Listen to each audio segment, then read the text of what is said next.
I still remember the way she laughed that night, as if my feelings were just some kind of joke to her.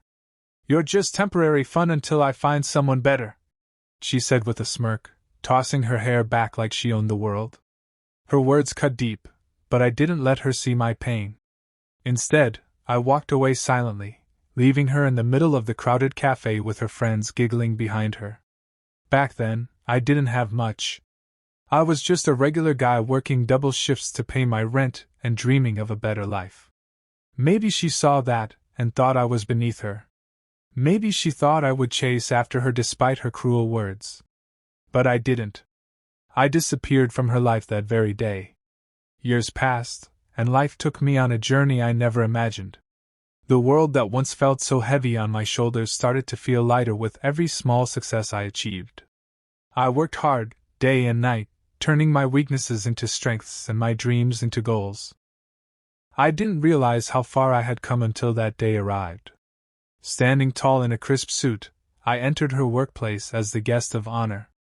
The staff lined up to greet me, and as I stepped forward, our eyes met. Her smile froze instantly, her face turning pale as if she had seen a ghost from her past. She probably never expected to see me again, especially not like this. My heart was calm, but her eyes were filled with questions and regret. And in that moment, I realized life has its own way of teaching lessons.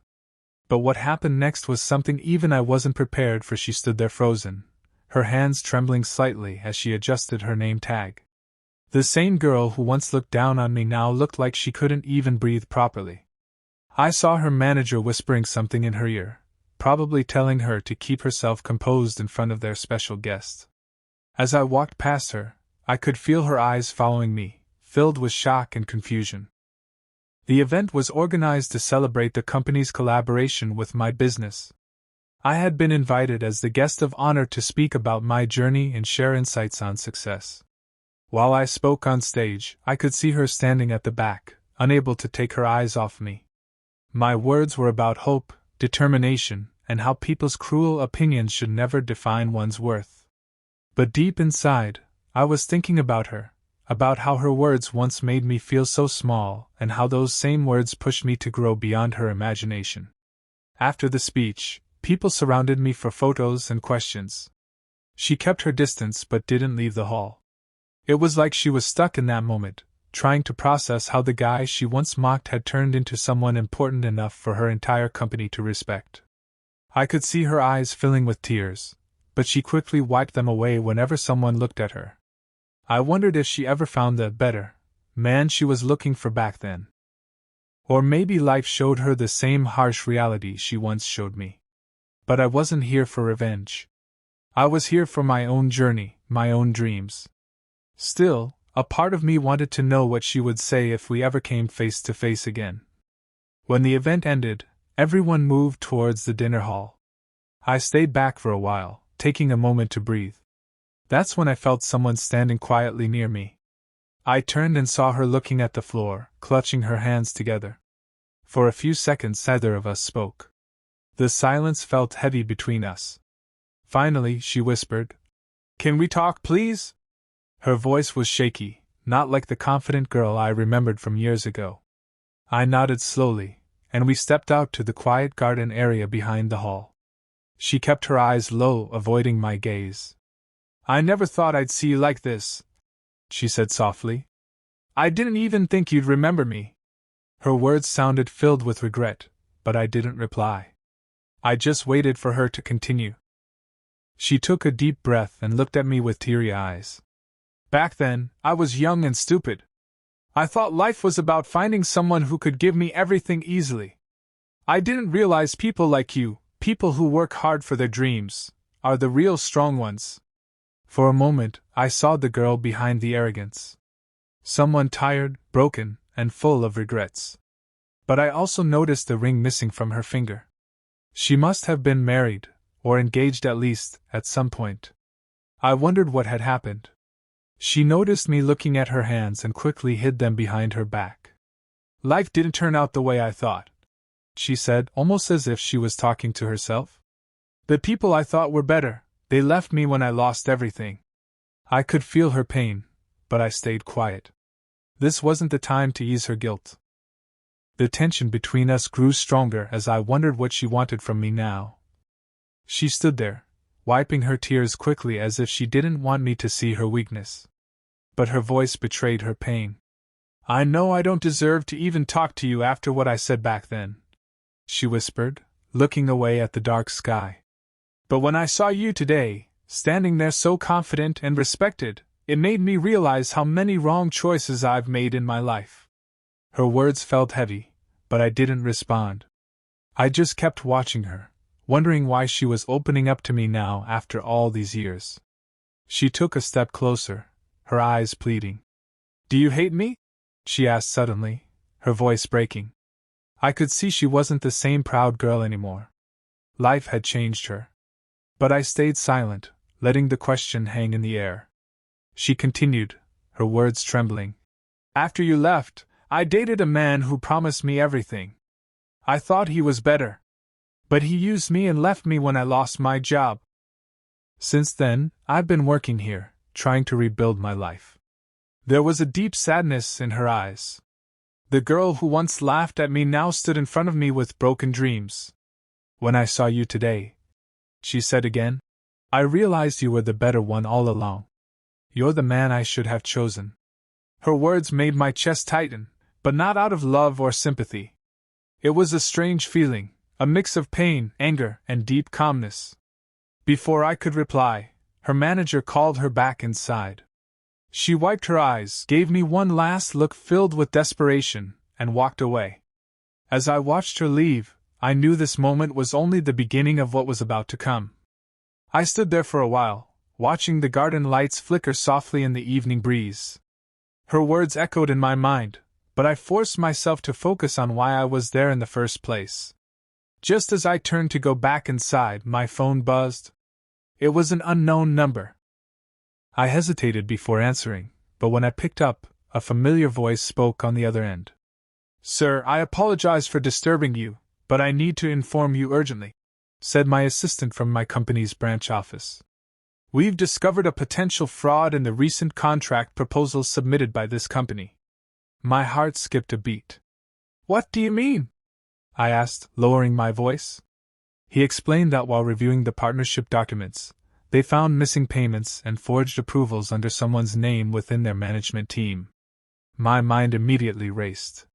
Could she be involved? Was this why she wanted to talk to me so desperately? I went back inside with my thoughts tangled in confusion and suspicion. As I walked through the hall, I noticed her again, standing behind the reception desk, pretending to arrange some files. But her eyes kept darting towards me nervously. For a moment, I wondered if she knew what was coming or if she was completely innocent in all this. The company's director came to escort me for the final closing meeting, and as we shook hands, he leaned in and whispered, "Thank you again for choosing us. We're lucky to have someone like you investing here." I nodded, my mind only half listening, as I felt her gaze burning into my back.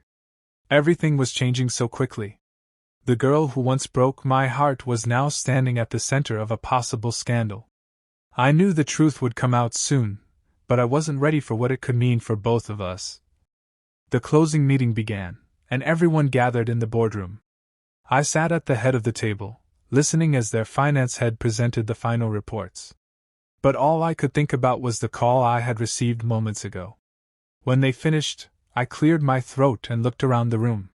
"Before we proceed with any signatures," I said calmly, "I need to address a very serious issue." Everyone turned silent. I signaled my assistant to enter. He walked in holding a folder and handed it to me. I opened it and pushed it towards the company's director.